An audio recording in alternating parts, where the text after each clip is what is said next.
Hello friends, lunch என்னடா பண்ணுறதுன்னு daily நம்ம யோசிக்க வேண்டியதாக இருக்குது. யோசிக்கிறது தான் பெரிய விஷயம். சமைக்கிறதெல்லாம் ஒரு விஷயமே கிடையாது. அரை மணி நேரத்தில் லஞ்சே முடிச்சிடலாம். ஒரு 4 பேருக்கு ஒரு ஃபேமிலிக்கு நம்ம சமைக்கணுன்னா அரை மணி நேரம் 1 மணி நேரம் கூட போதும். தாராளமாக சமைச்சு முடிச்சிடலாம்.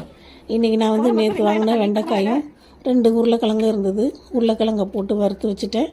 வெண்டைக்காயை மண்டி வச்சுட்டேன். எங்கள் ஊர் சைடெல்லாம் வெண்டைக்காய் மண்டி ரொம்ப ஸ்பெஷல். அதை போட்டு சமைச்சோன்னா ரொம்ப சூப்பராக இருக்கும். அதையே சாதத்தில் போட்டு பரட்டி சாப்பிட்டுக்கலாம். பாலக்கீரை இருந்தது. பாலக்கீரையும் துவரம்பருப்பு போட்டு குக்கரில் 4 விசில் வச்சு கடைஞ்சி தாளித்து விட்டாச்சு.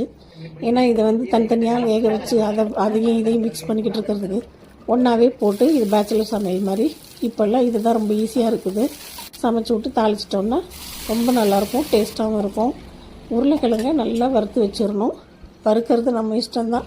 என்ன டேஸ்ட் வேணுமோ, காரசாரமாக வறுக்கணுமா இல்லை சும்மா பாயில் பண்ணி வறுக்கணுமா, அதெல்லாம் நம்ம சூப்பராக வறுத்துக்கலாம்.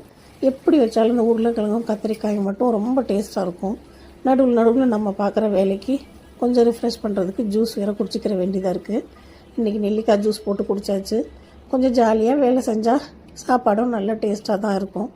வீட்டில் இருந்து மாம்பழத்தையும் கட் பண்ணி வச்சுக்கிட்டு 2 அப்பளத்தை பொரிச்சிக்கிட்டு இன்றைக்கி லஞ்சை முடித்தாச்சு. இன்றைக்கி லஞ்சுக்கு கீரை, பாலக்கீரை கடையிலும், வெண்டைக்காய் மண்டி, உருளைக்கிழங்கு ஃப்ரை, மாம்பழம் கொஞ்சம் தொட்டுக்கிறதுக்கு. இது சாதத்தோடு சாப்பிட நல்லாயிருக்கும். அப்புறம் அப்பளம். இதை வச்சு இன்றைக்கி லஞ்சை முடித்தாச்சு. சூப்பராக இருக்கும்.